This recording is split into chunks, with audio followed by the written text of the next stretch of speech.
Welcome to forgotten founders.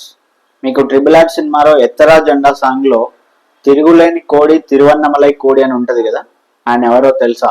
ఆయనే Chidambaram Pillai.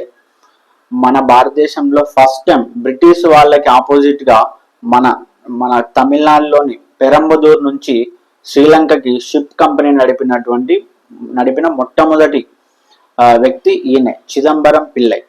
So ఈయన కంపెనీని కిల్ చేయడం కోసం బ్రిటిష్ వాళ్ళు ఈయన అప్పుడు మన పెరంబదూర్ పోర్ట్ నుంచి శ్రీలంకకి వెళ్ళడానికి 16 అన్నాస్ చార్జ్ చేస్తుంటే వాళ్ళు హాఫ్ ప్రైస్ అంటే ప్రైస్ వార్ అనేది స్టార్ట్ చేశారు బ్రిటిషర్స్.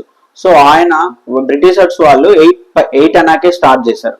ఈయనప్పుడు ఆపోజిట్ గా స్వదేశ్ మన స్వతంత్రం కావాలి వీళ్ళకి భయపడేది అనే దాని నుంచి 4 అనాస్కే స్టార్ట్ చేశారు. సో ఫైనల్ గా బ్రిటిష్ వాళ్ళు ఫ్రీగానే తీసుకెళ్ళడం స్టార్ట్ చేశారు కొలంబోకి. సో బట్ స్టిల్ అప్పుడున్న భారతీయులు ఎంత మన ఇండిపెండెన్స్ మీద మన దేశం మీద ఎంత భక్తిభావంతో స్టిల్ ఈయనకు 4 అన్నాస్ ఇచ్చే ట్రావెల్ చేసేవాళ్ళు.